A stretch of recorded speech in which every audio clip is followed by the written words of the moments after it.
Hi, and welcome to the To Be Read podcast, where we give honest reviews on viral books that you might see on social media and popular book review websites. This is Chris.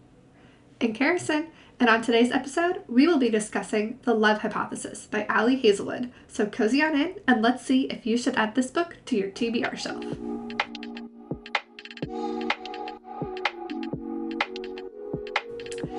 Hello, everyone, and welcome back to the To Be Read podcast. We hope you guys have had a wonderful January and a great start to your February. And if you're listening to this on the day this episode comes out, happy Valentine's Day if you celebrate.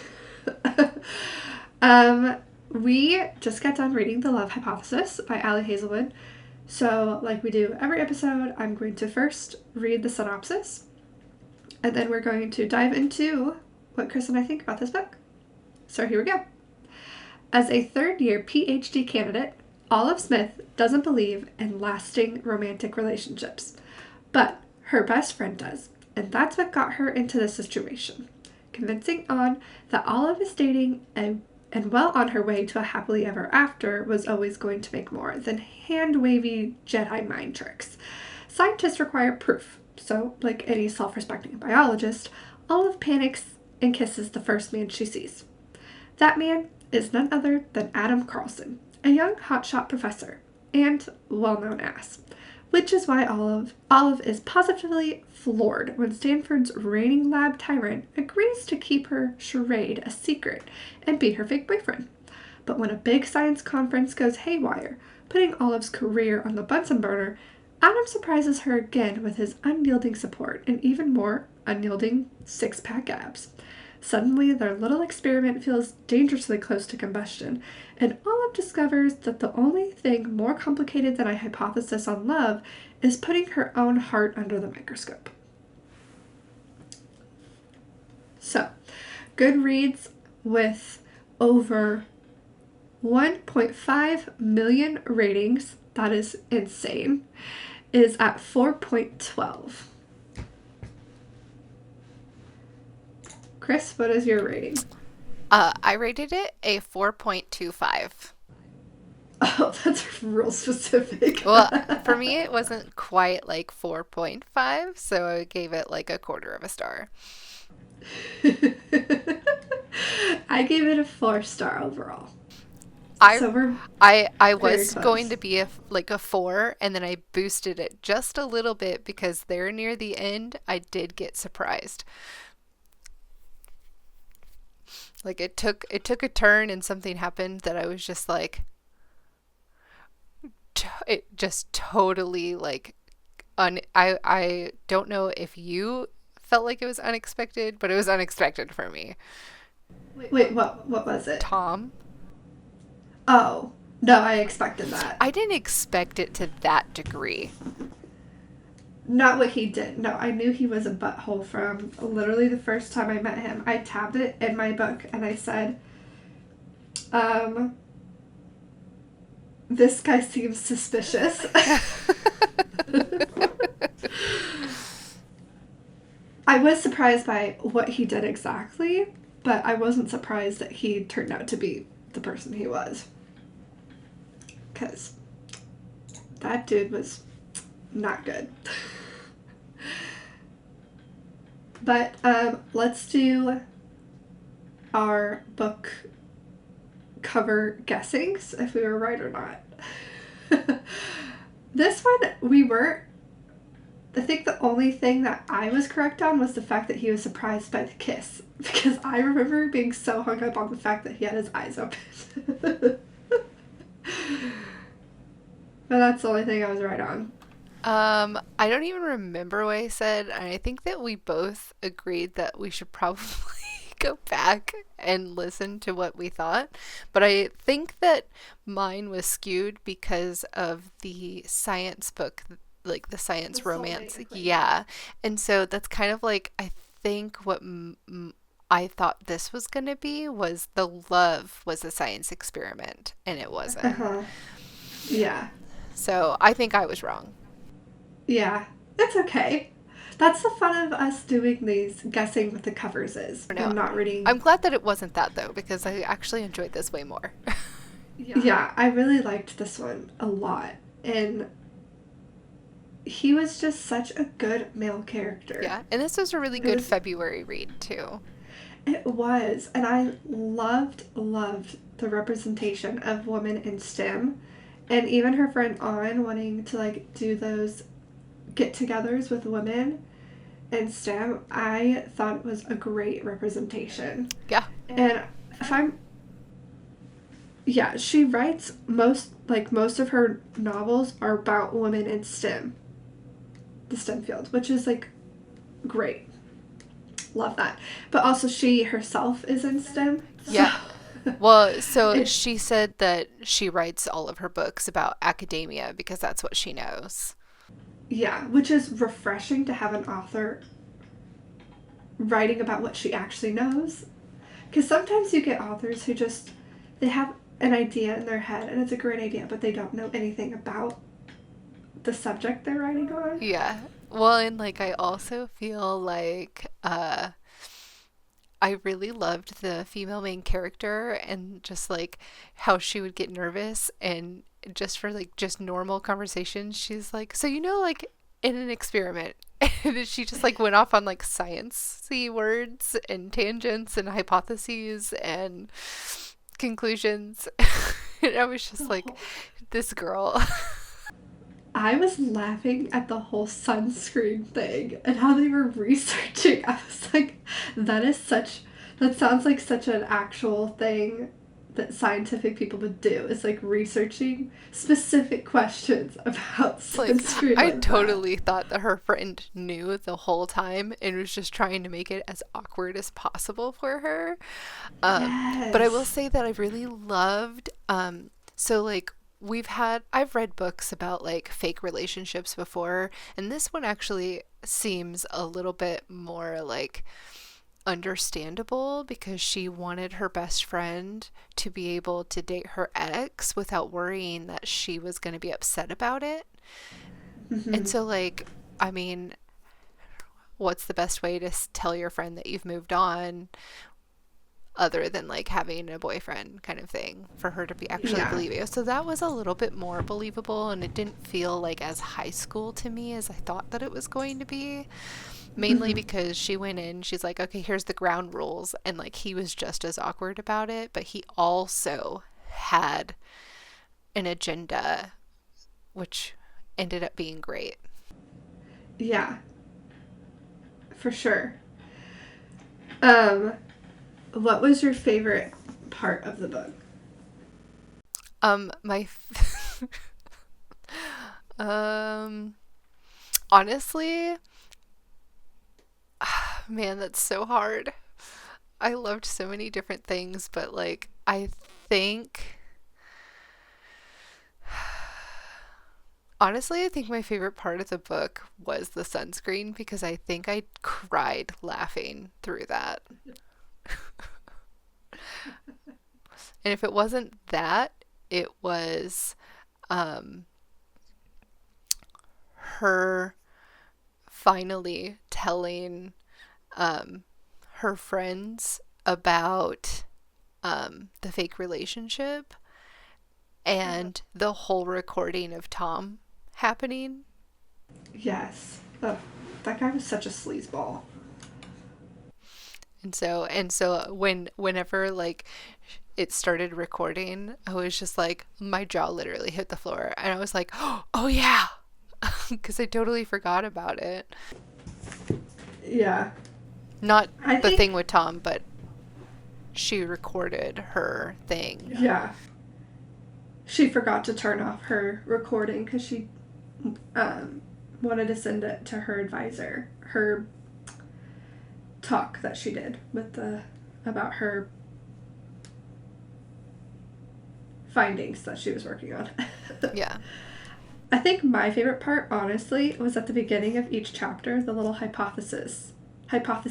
Yeah, those were kind of cute actually, and it gave you like a little bit of a taste of what the chapter was going to bring to you. So, Yeah, it really played into the hypothesis part of the title of the book. Yeah. Okay, so do you agree or disagree that pumpkin spice lattes are sludge? I feel I like he was don't. a little bit too in a box about what he liked and disliked when it came to food. I was definitely on her team. Here's my take when it comes to pumpkin spice lattes. I'll go off on a quick tangent. I used to work at Starbucks, so the amount of people who ordered them was astronomical, okay? I don't like a pumpkin spice latte. However, I do like the pumpkin cream foam that they make. Ooh, yeah. I will get an iced chai with a pumpkin cream foam like nobody's business during the fall time, okay? Because that slaps. That sounds actually That, really good. I'm gonna have to try that this coming up fall. yeah, that is my pumpkin spice latte, if you want to like call it that. But the actual one, not a fan of. I'm not a fan of it because it just for me it doesn't like taste as good as anything else that I drink. But I will say that I do get them every so often throughout the fall just because it gives me that It's like the fall. fall vibe. Yeah. I I don't know, it's not my favorite. The pumpkin So, craze I don't get. yeah. I So do at the enjoy beginning, making my husband mad by making him order them though. Lathan loves ordering seasonal drinks. No, Patrick doesn't get them, and so I just make him drive so he has to say it and he gets embarrassed. And it's great. I love it. And so I'm just like, I want a pink drink, and if I make it complicated, then it like embarrasses him even more.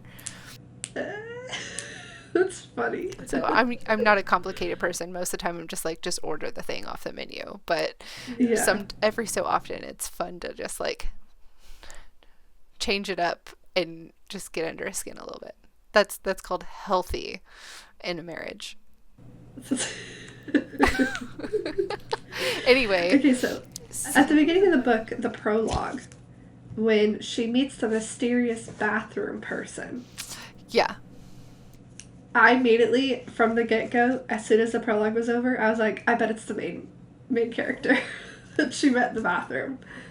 Did you think that? So absolutely. I did. And then when she like realized who it was, I was just like, "Oh my God, is she gonna just like reference something and see if he also has realized it?" And then when they mentioned that he had been talking about this girl for years and was like, "Oh, she left an impression. He knows who she is." So I Yeah. immediately was like, "Okay, it's obvious." So I was Yeah. right. But part of me, like for a small moment when Tom like did his thing, I was like, "Oh no, was it Tom?" Oh, that would have been crazy. That would have been insane. So I was really nervous that it was going to be Tom for a second. Oh, I would have not liked that at all. Okay, so we rated this this has been our highest read so far. So what made it not be a 5 star for you? I think it was I think that it was just she's a scientist and she's in like a college atmosphere and like Stanford and then getting offered to go work in a lab at Harvard and the person that she's fake dating is like literally the professor. And so for me it felt a little young Okay. in that aspect. And so like there were moments that I'm just like this is like some high school bullshit. But like I still really enjoyed it, which is why I still rated it as high as I did. Gotcha. What about you? For me, it was the fact that like I wanted more from them. Well, I guess from Olive when she hadn't backtracking, replaying what I'm gonna say. When Olive realized that it was Adam who was in the prologue with her, I thought there would have been more of a scene about it, like in a good way, more of like a, oh my gosh, I can't believe it was you type of thing. And I just kind of felt it was a little, oh yeah, it was her. Oh yeah, that was, yeah, we Yeah, met 2 years like ago in the bathroom. glazed over. I thought that was going to be such a massive pivotal moment as well. Yeah. Um, so I think that's why, because I wanted more from that, from them finding that out. Because, of course, Adam knew the whole time that it was her. But I wished it would have just been just a little bit more from Olive's perspective. Yeah, I throughout, so I listened and I read on my Kindle. And so it was interesting because when I was listening to the book, this book is written in third person. Uh huh. But when I'm listening to it, because I'm listening to a female voice read it, even though it's in third person, to me, it felt like it was in first person from Olive's point of view. And then when I would go back to the book itself, I was like, oh yeah, it's in third person. So like I kept getting confused and like feeling like the point of views were flip-flopping between what I was like what media I was using for the book. And so I thought that Mm, was really interesting. yeah. It didn't That change could my be perspective difficult. of the book, but like it was like it took me a second and like almost every single time I switched media, I was like, "Oh yeah." Huh. I'm just looking. Was this a dual POV? I can't remember.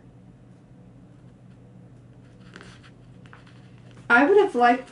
I felt. Yeah. I.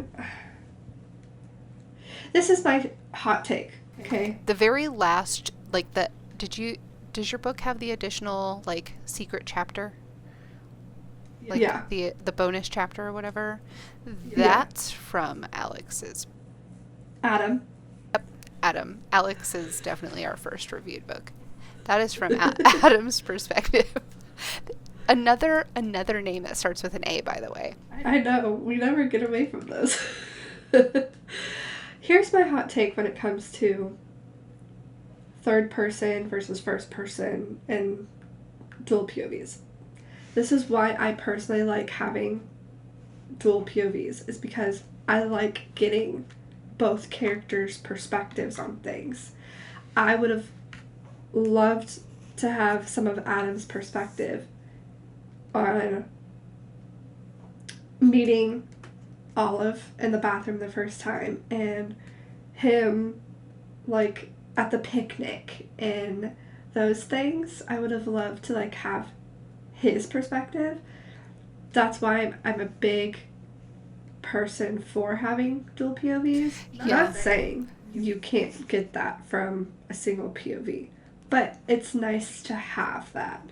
Yeah. I think when it comes to romance books, it's good to have a dual POV compared to like a fiction book or a mystery or a thriller, because typically it is focusing on one character. But in a lot of romances, it's focusing on two people. So having both POVs is just nice to have, so you get both people's perspectives. Yeah. So this says that it's third person limited point of view focused solely on her thoughts and experiences. And so I completely agree with you. If for me, if I'm going to read it in third person, I want to have everybody's perspective. But if it's in just first person, so it's from her point of view, then I can understand not having everybody else's. But yeah, I think that that's also why it was hard for me to to really like bounce back and forth, is Mm-hmm. because it was that limited perspective. The only perspective we got was the redo of the spicy scene in the bonus chapter that was in Adam's point of view. Uh huh. Yeah. Oh, we didn't do this. Our chili Our pepper. chili pepper. What was yours? Like a two? Same. One? I would say like 1.5, 2. Yeah. And it's just that She, like one scene, although it was really nice that it didn't focus solely on that and she really stayed true yes. to her character. And I actually texted my friend, and I was like, "Oh my God, the female main character in this book is a Demi."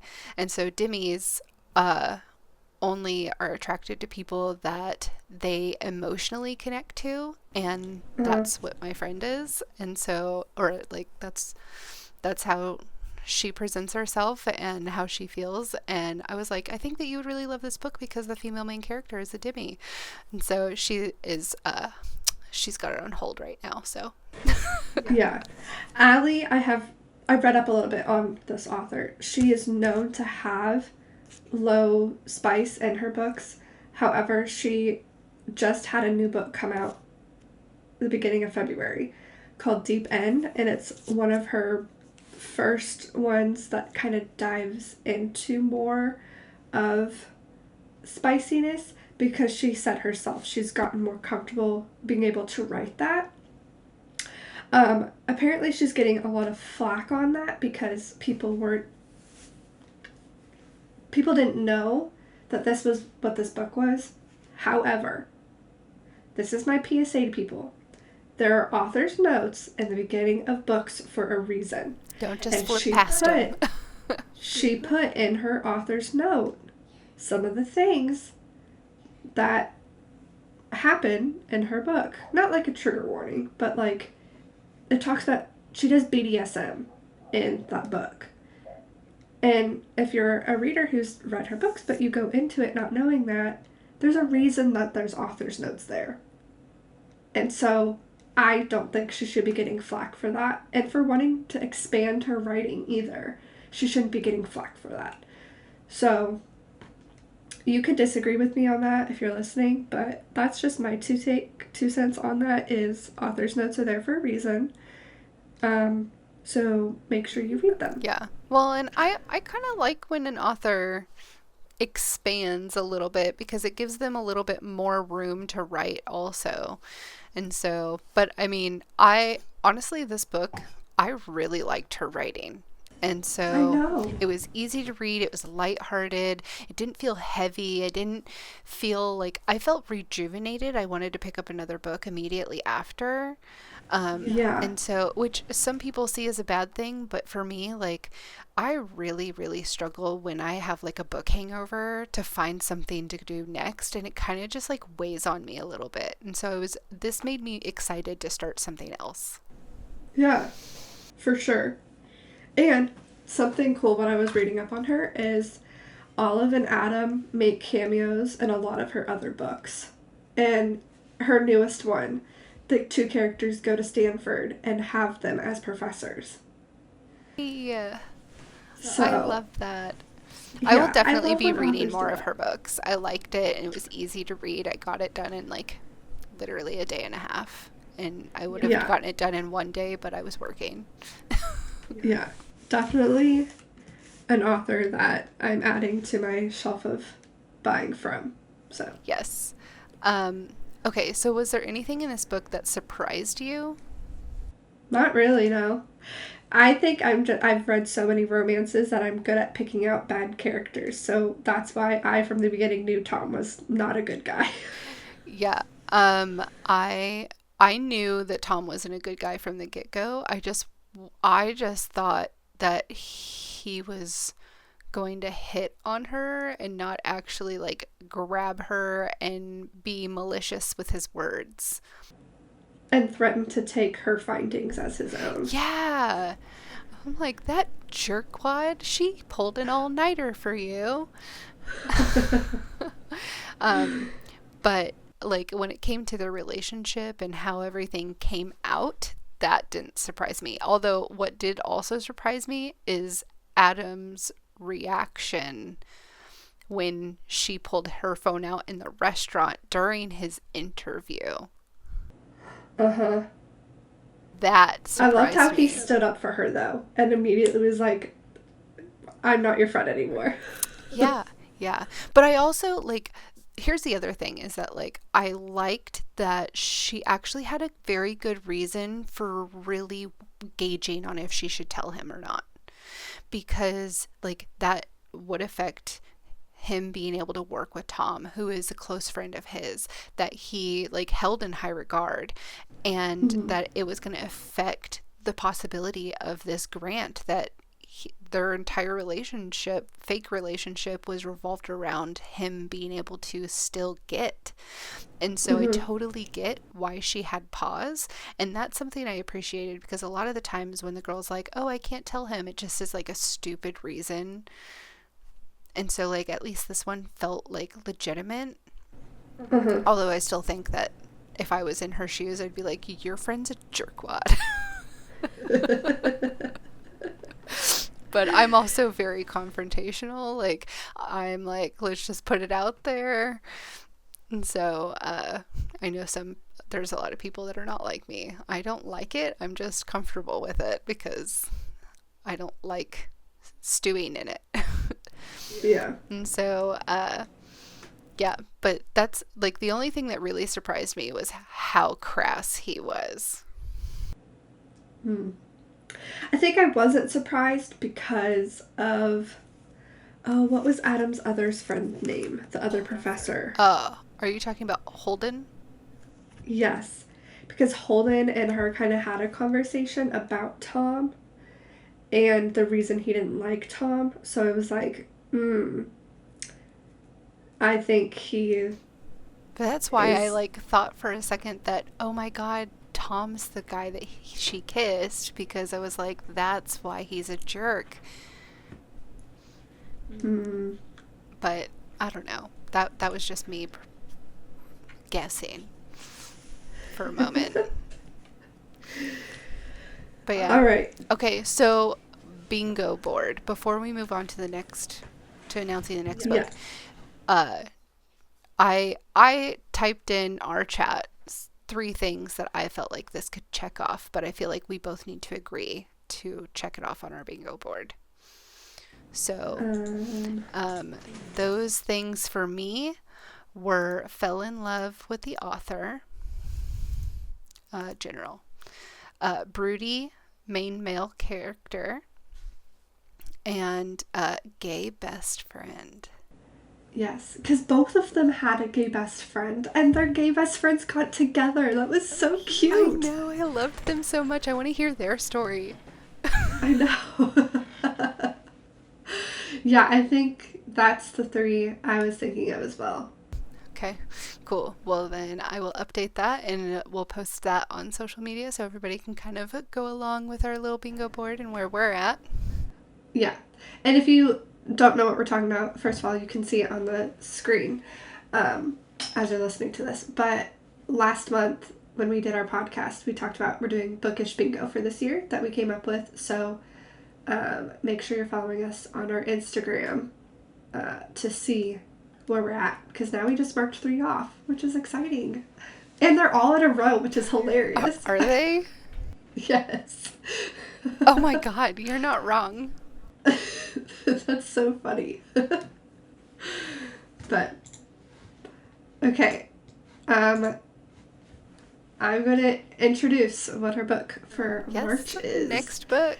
I'm excited. Yes. Which, spoiler alert, this is going to knock off another book bingo for us because this book is being turned into a movie. They just announced the cast.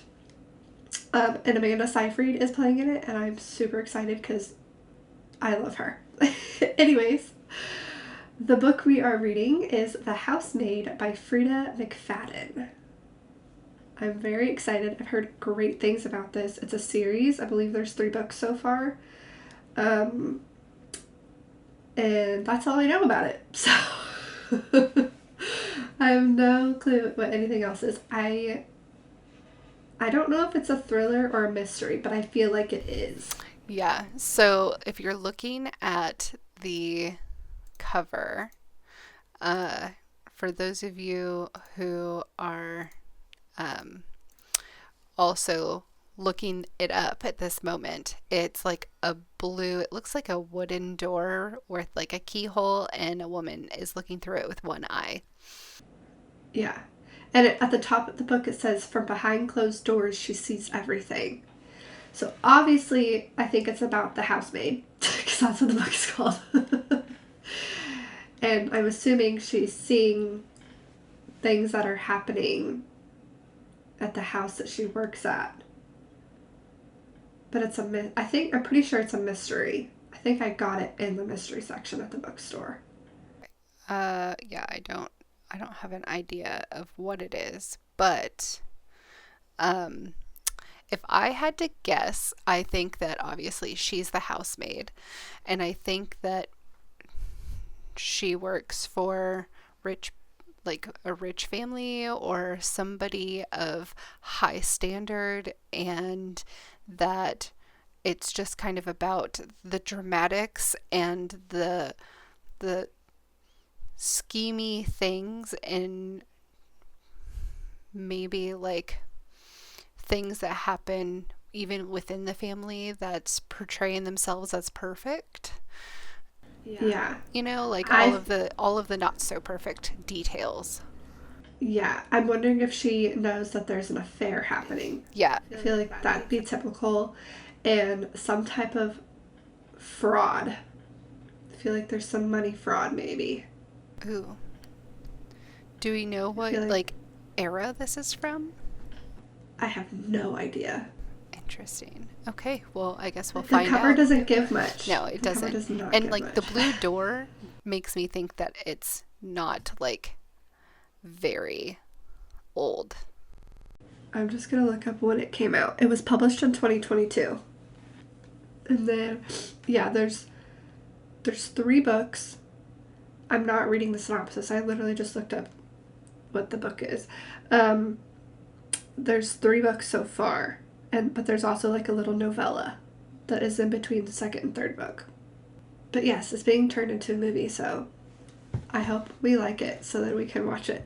Yeah, same. And then we can also give like a little review on the movie. Yeah, when it comes out. I don't think it even has started filming yet. Just when it comes out, not like with the podcast. I don't think that. Yeah. We barely do one of these a month, so. Hey, we're getting better at it, guys. That is okay? True. We did meet our deadline this time, so. Yes, we did. I'm very proud of ourselves.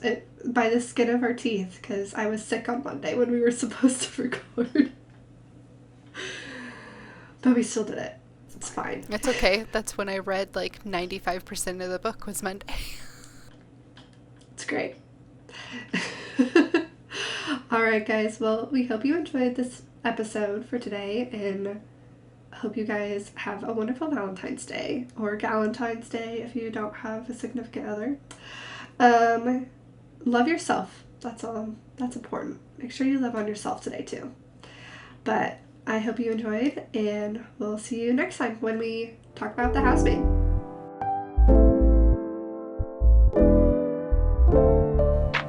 Thank you for joining us on today's episode of the To Be Read podcast, where we talked about The Love Hypothesis by Ali Hazelwood. Make sure to join us next time as we get into The Housemaid by Freida McFadden.